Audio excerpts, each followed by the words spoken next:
What's going on, everybody? Hope you're doing well and having a great week.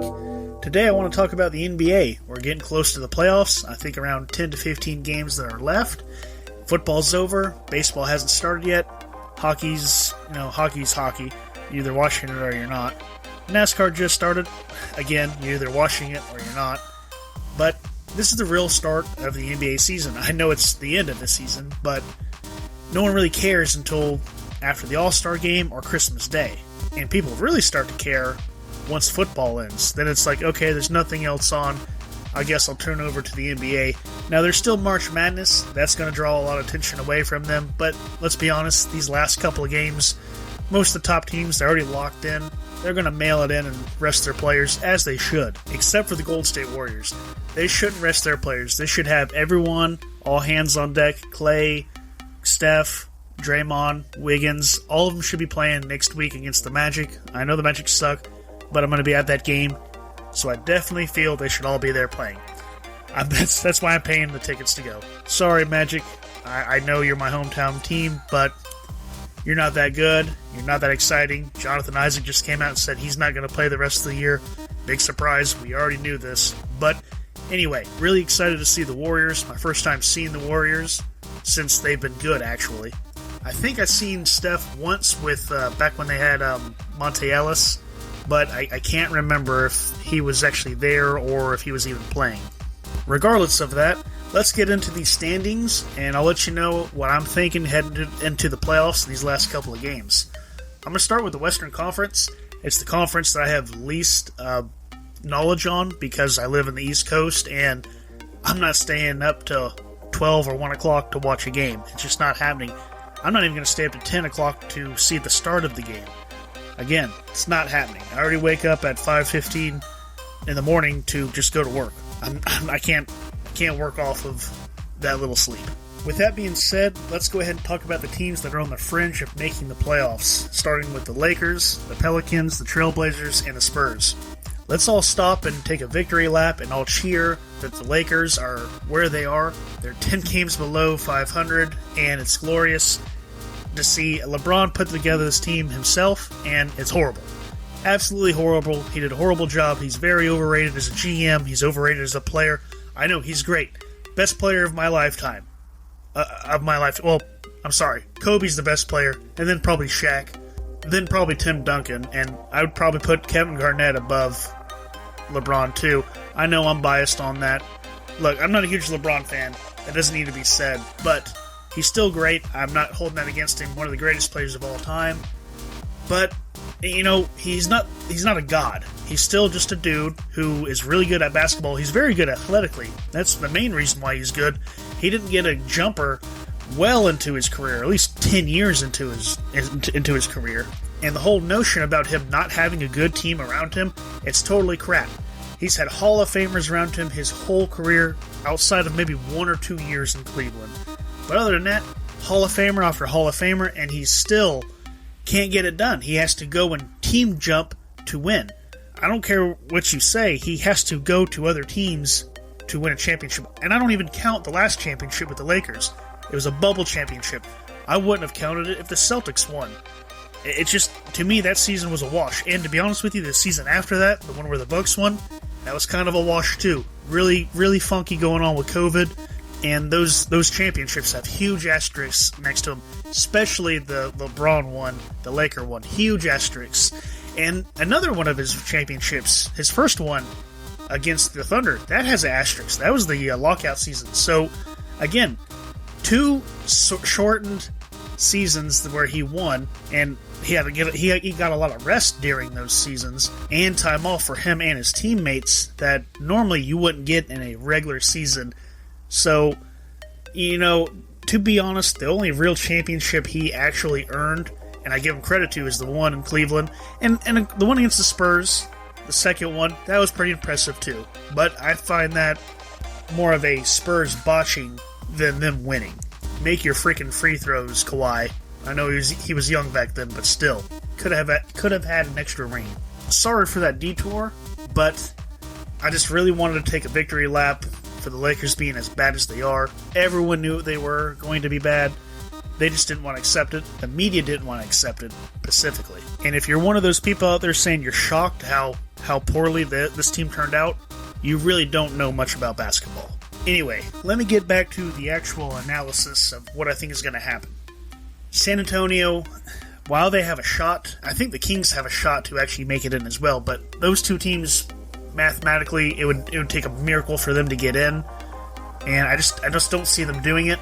The teams that are ahead of them are better than them, and it's the end of the road for both of them. It was a good ride, but it's over.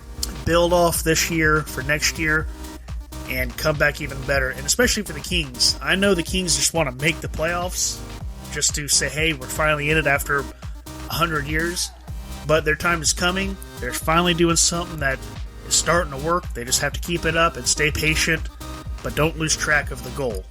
As for the Spurs, they're kind of heading in a different direction. They're in no man's land. I'm pretty sure Pop is going to retire at the end of the year, and that's going to leave them with a lot of questions, what they're going to do and where they're going to go from there. A lot of talent on this team still, but how are they going to move these pieces around to put together another contender? They've got a couple first-round picks coming from Boston from that deal with the Derek White. Maybe there's something to build off with those. All right, now on to the Trailblazers and the Pelicans. It's going to be very interesting to see which one of these teams is going to make it for that last play-in spot for the Western Conference. If I had to take my guess, it'll probably be the Pelicans. They have the better record slightly, only just because they have more wins. Same loss record, but more wins than the Trailblazers at the moment. But they do have a better overall team and better coaching, in my opinion.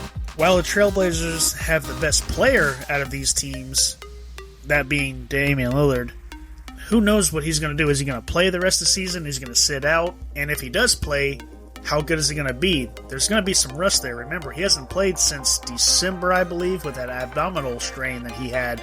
So he's still not even back yet. Who knows? Maybe he can come back for the last 10 to 15 games and actually do something to knock off that rust and make a push for the playoffs, but is it really worth it? We know he has the experience in the playoffs, but this team just does not build around him, and it's been like that for a long, long time. They've had opportunities, but they've made bad decisions. The front office has. Bad trades, bad signings, and it's really hard to see because, I want to see Damian Lillard and I want to see McCollum succeed together. That obviously isn't going to happen, but I feel like this team is better off not making the playoffs and getting a first-round pick a little bit better than what they already have would be more beneficial than actually making the playoffs. I don't know. That's just my opinion. You let me know what you think. Do you want to see Damian in the playoffs? Because I know a lot of people do, and I completely understand. But is he even going to play? And if he is going to play, how good is he going to be? And what's the point of him playing if they're just going to get waxed in the first round, which all these teams are pretty much going to get waxed in the first round. I'd be shocked if any of them made it past the first round. Heck, I'd be shocked if any of these teams actually won more than 2 games in the first round. Now on to the Pelicans, where CJ McCollum ended up going to during the trade deadline. And to be honest with you, he's been amazing since he's gotten there. He's just crushing it. And he's helped them get to the position where they are, where they're fighting for one of those last play-in spots. He's ultimately the reason why I picked them to make it over Portland. He's the difference between these two teams. If they would have kept him, I'm sure Portland would be in a better spot than the Pelicans. But they traded him for, a bag of peanuts, to be honest with you. I don't know where the thought process was that. Again, like I just said, that team has no direction. Horrible front office. But back to the Pelicans, you've got McCollum breaking out even more than what he already was. Then you also have Brandon Ingram. Maybe they can get him back. Maybe he's still healthy enough to go out and give him some strong minutes and some strong performances. That's really going to boost this team. Plus, you add in Valanciunas, you add in Devontae Graham, and even Willie Herman Gomez. You have a lot of talent there that can be ancillary pieces to Brandon Ingram and CJ McCollum. And that's not even mentioning Zion. Now, I know he's progressing. I don't think he's going to play. I think it's stupid for him to play, and who knows what he can even give you with his fragile body and his out-of-shape self. But who knows, if he does come back and can play and produce like he was a couple years ago, then that's a huge difference. This team will jump up a great deal and will actually cause some trouble for some of those top teams in the West. I still don't think they'll win a playoff series, but they'll give those other teams an actual, challenge. But that's asking a lot from a guy who hasn't played all year long. But you never know. You got guys like Durant that sit out for a season or two and come back and, are the same superstar that they've always been. So maybe he can be like that. We don't know because he's never really proven that he can. Yes, I know he sat out and then came back and he was great. But it's a little bit different. So I won't hold my breath on Zion. But I do hope he does come back and he does play this season and don't just mail it in like Jonathan Isaac. The only difference is Zion is actually playing to make the playoffs. They actually have a shot to make it. And that actually means something for this team. So they have a lot to play for. And to be honest with you, I'm rooting for them to make the playoffs, especially if Zion comes back. Now, there's a couple teams that they're going to have to beat out or outlast to get to the playoffs. Starting with the Lakers. The Lakers are just one spot above them in the 9th spot. As you already heard at the beginning of the podcast, I do not like the Lakers. Can't stand LeBron. I'm happy that they're failing, but are they bad enough to fall completely out? I don't think they are. Though I called them being bad earlier in the season, I didn't think they would be this bad. I thought they'd be like a 5 or 6 or a 4 at best. So they haven't even met my low expectations from them, and that's saying something. And to be honest with you, the other team in LA isn't doing all that great either. Now, they actually have some excuses. Kawhi's not playing. Paul George isn't playing. He just kind of disappeared. Who knows what happened to him. But they are actually rallying with their remaining players and trying to put up a fight and push for the playoffs. Maybe even Paul George will come back. I won't hold my breath on that one, but anything can happen. But let's face it, you wouldn't think that Reggie Jackson, Luke Kennard, Zubac, and Marcus Morris would be defeating teams like the Lakers, which have LeBron, Carmelo Anthony, Russell Westbrook, but it's a strange time we're living in. But, the Clippers also have a couple other players. They're all hurt. Like I said, Paul George previously, but also Norman Powell, old friend from the Toronto Raptors. If he comes back and can actually play, he hasn't played in a while, but he was solid for them. So who knows if he comes back in, if Paul George comes back. That'll change the dynamic of this whole team. Again, not going to go past the first round, but still, that will definitely improve them far above all the other teams that are above them right now, especially the Lakers. What I'm saying is the Lakers don't have a shot to make the playoffs at all. Even if they make the play-in game, they're not going to make the final 8. I do, however, believe that the Clippers will make it, one way or the other, whether they're the 8th seed or the 7th seed. They're going to make the playoffs, no matter who they play out of these last 4 teams, whether it's Minnesota, the Lakers, the Pelicans, or if the Spurs or Blazers get in there. The Clippers are in, no matter what, in my opinion. And vice versa, I don't care who the Lakers are playing, whether it be the Clippers, Minnesota, the Pelicans, Trailblazers, they're out, no matter what. I'm on to the 7th seed in the West, which is kind of surprising, but not really if you've been keeping up with this team, is the Minnesota Timberwolves. And, this is a team I don't watch a lot. Again, they're in the West, but, they have a solid team, a solid core, I should say. You got Cat, he's doing his thing. Karl Anthony Towns is just, dominating. He's been one of the best centers, if not the best center, for a long time in the league. Of course, they also have D'Angelo Russell. He's doing his thing. Coming from Brooklyn, he's a former All-Star. He's not lost a step yet. He's still, pretty good. He's a solid backup star to Karl Anthony Towns. And you have the young sophomore, Anthony Edwards, who's just dominating, averaging 20 or 21 points a game. That's a solid core. That's a solid 3 players that you can definitely make some waves with, especially in the future. Problem with the Timberwolves is after those 3 guys, the talent drops off very, very hard. Who's the next best guy? Who's the 4th best player?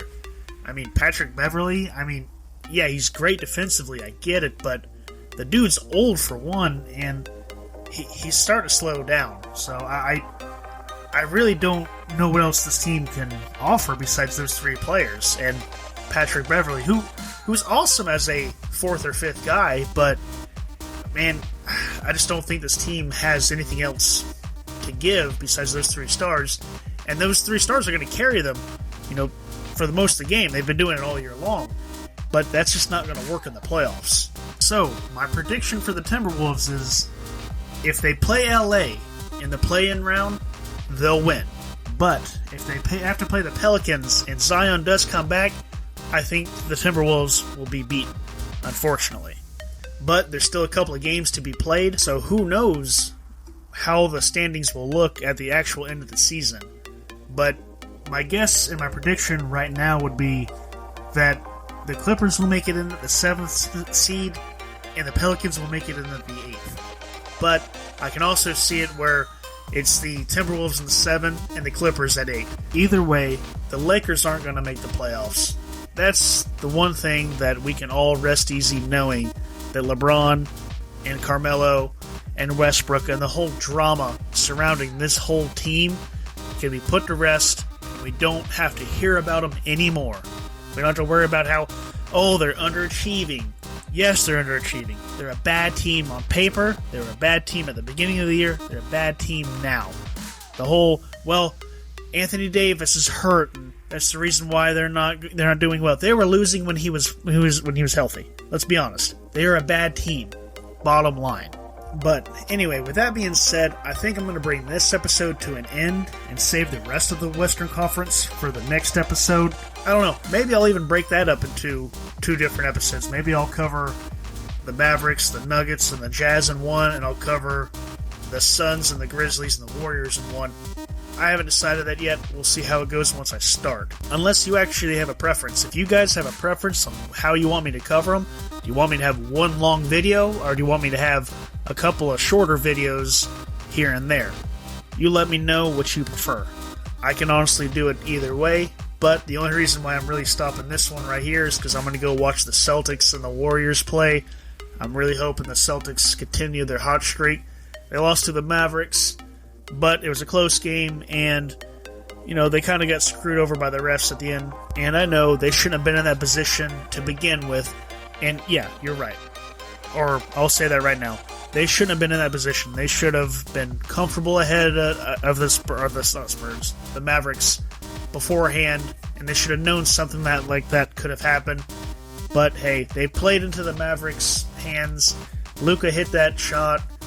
Brogdon hit the shot right before that, which tied the game. And that's how the Dallas Mavericks beat you. They've been doing it to a lot of teams this year. So really looking forward to talking about them in the next episode. But as of right now, let me know what you think. How do you think things are going to shake out for the bottom of the West? Are you excited for it? Do you care about it? Are you just happy that the Lakers are sucking and they're going to be out of it? Are you sad that the Lakers are sucking and are going to be out of it? You let me know. What do you think? Other than that, take it easy. Until next time.